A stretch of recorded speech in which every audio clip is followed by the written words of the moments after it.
On today's episode of Crazy Upgrades I'm installing on my SRS, I was sent the package from Skirb Shop USA, and they sent me the Stalker Scorpion SRS Piston. Just a disclaimer, I did not purchase this myself. This was a sponsored item from Stalker and Skirb Shop. If you choose to purchase this, they did provide me with an awesome opportunity for you guys. Click this link up here or in the description below. It helps me out. And use code STUPIDAIRSOFT for 5% off your entire order on their website. So all your sniper upgrades that you need. Let's pop this guy open. We'll get a nice little thumbnail for a second. We'll just use this guy as our thumbnail. Pull this out the side. Bang. I like that right there. Yeah, right there. That's awesome. Cool.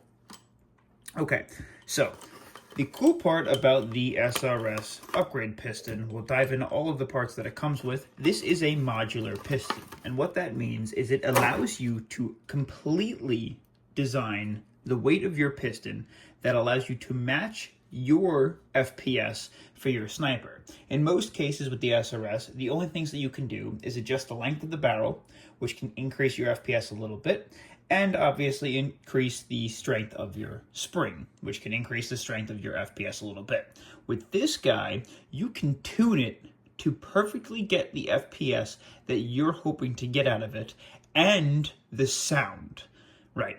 The sound. You can make it more silent or a little bit louder when it fires by adjusting the air brakes, and I'll show you all that in just a second. And they should offer us a 100% air seal because I also have installed the Stalker Teflon fluted cylinder, which definitely quieted down my bolt pull and made it a little bit smoother. And since they're both Stalker products, I'd imagine that they're going to work well hand in hand. I have a buttload of parts here, and I'm super excited to get into this because I would never condone anything that I don't swear by, and I just installed the Scorpion piston in my TAC 41, and I absolutely love it. So, diving a little bit deeper, you're offered a couple different options. These are your different weights. You have 4 steels and 5 aluminum. Each steel weighs 11 grams, and each aluminum weighs 3 grams. And I'm going to throw up a picture on screen right here that kind of shows you all of the variations and configurations you can do and what they would weigh at in case you don't have a measuring system. You have 2 different piston heads. You have a obviously steel one and an aluminum one.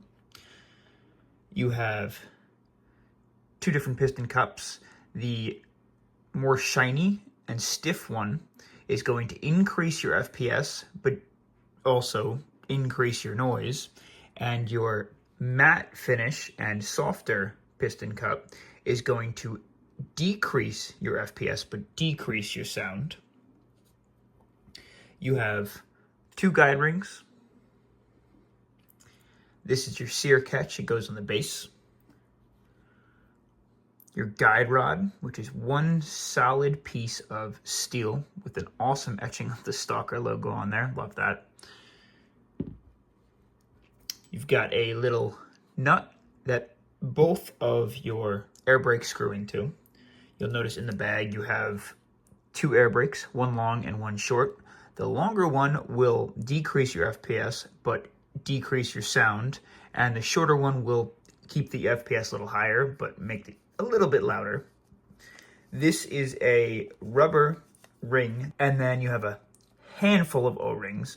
The larger of the few will go around the base of the Stalker guide rod, and the smaller ones, what these do is allow you to install your piston without utilizing any sort of glue or any sort of Loctite or anything like that. You're going to place them anywhere that things connect and then screw it on in between every single part, and that's going to apply a little bit backwards tension on the threads and keep it from unthreading while inside of the SRS, so that's cool. Now, like I said, I'm going to go for the heaviest variation, which is going to be the 133 gram piston.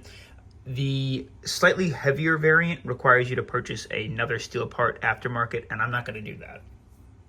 What we're going to do is we'll start off with the heavier piston head, and we're going to take our nut and our shiny piston cup.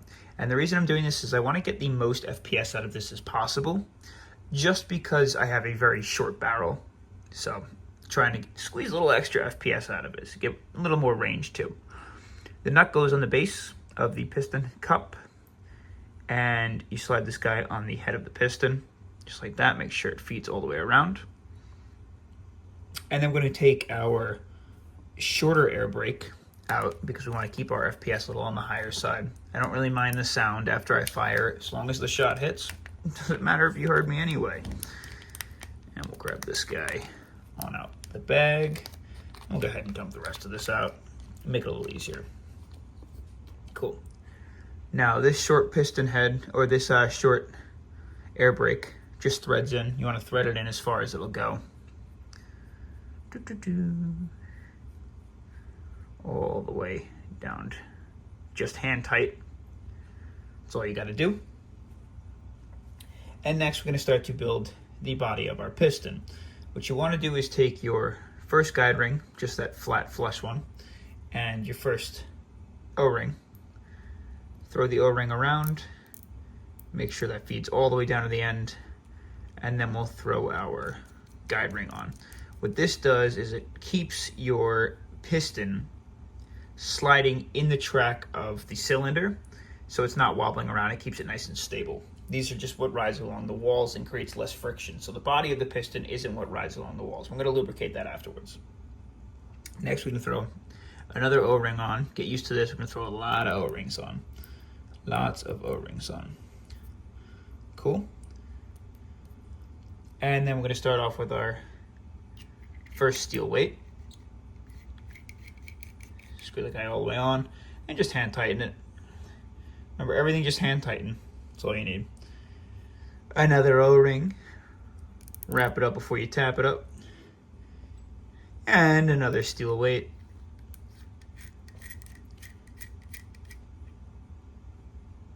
Perfect. We'll get another O-ring. And just to make it even, I'm going to throw the lighter, the single aluminum weight on in the middle of the rest of them. Just like that. Again, hand tighten. We'll toss another O-ring on there. And then we're going to get our next steel weight.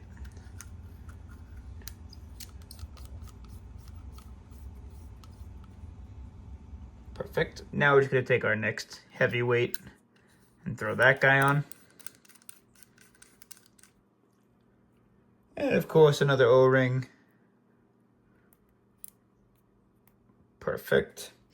Now we'll take this little guide ring here. I'm going to throw it on this orientation, kind of like that. You see what I mean? Where it flares away from the top. And take this little steely with an O-ring around the bottom and thread that on like that, so the flat edge or the inside edge rides on the inside of your guide ring, and that'll tighten her all down nice and snug. And just hand tighten it. Now with our piston all set up and ready to go, we've got to set up our guide rod. You're going to take this rubber and these two O-rings. Start by placing your O-rings around the slots on the bottom of your guide rod. What this does is it reduces the amount of wiggle room side to side that your O-ring has in the base of the stock. And to reduce noise and pressure on the base of the stock, you got to take that cushion and place it in the back of the guide rod. Just like that. You can press it all the way in until she's nice and snug. Kind of looks like one of those lifesavers. Kind of want to stick it in my mouth. Cool. And we're all set. Let's take all this nonsense aside. Now there's no sense in going in dry, so we're going to take our super lube. Just a little on the finger. Take our piston and begin to rub that guy all around on the inside of the piston cup. Because this guy is what's going to expand and move around on the inside of your cylinder. And we want that to get a nice air seal, not to tear, and to move around nice and snug. Start to spread some of that lubrication around the two areas it's going to ride on the inside of the cylinder, your guide rings, and your guide ring. Now you don't have to use too much. The most important thing is it doesn't cake up, but it covers the piston. And anywhere it's going to create friction. And then a little bit extra where your guide ring is going to move around on the inside of your piston. Oops. On the inside of your piston, as well as the spring. So we just have to get in the base. It'll start to push it around as those parts start to get on the inside. And obviously that guy's going to sit like that with the spring involved. So let's get to the fun part where we install it on the SRS. So if you don't know how to take down your SRS, you must be new here. And if that's the case, welcome. Hope you stick around more often. Pull that pin out, or pull that little lever. Remove your stock, your old guide rod. Take your spring, pull the charging handle and the trigger at the same time, just so that you can get access to the piston, and pull that guy out. Now these two, we don't need anymore. What we do need to do is take our new fancy schmancy upgraded piston, drop the guy into the back of the SRS, pull the trigger so you can drop your sear. That guy should slide right into your cylinder. Next is your spring. Make sure that guy gets into the back of the piston. Then we're going to take our guide rod and make sure that sits nice and snug in the back of the SRS. Perfect. Ooh, it really has very little wiggle room with those O-rings. Ooh, okay, so I think there's two different variants of the SRS, the A1 and the A2. I don't think mine requires the O-rings. If it does, it might need smaller O-rings. So let's try and mess with that now. Totally forgot that might be the case. So I'm gonna pop one off, pop two off. We'll check the wiggle room without the O-rings, and then we'll see if we can throw some smaller O-rings on there. Yes, there's like a little wiggle room. So what if we take, sorry for a little intermission here. Are these O-rings just too small? Might not even need the O-rings. Those aren't going to provide anything. I don't think we need them, because with this variation of the SRS, it fits snug as a rug already. There's really no wiggling back and forth, so yeah, you might be able to get some thinner O-rings, but we're just not going to use them for now. Now we'll drop this guy in the back of the stock, pull the trigger, obviously, bring it in at an angle, slide it on up, and lock the guy in place. Perfect.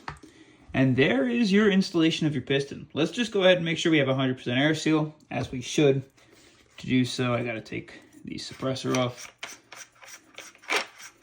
so I can access the barrel. Okay. Let's rack the charging handle. Hold our finger over the barrel, and 2, 3, 4. Oh, yeah. Oh, yeah. You hear that? Hold on. Ready?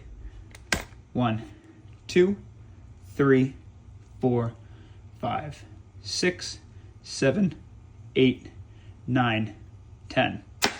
If that doesn't convince you to go pick one of these guys up, I don't know what will.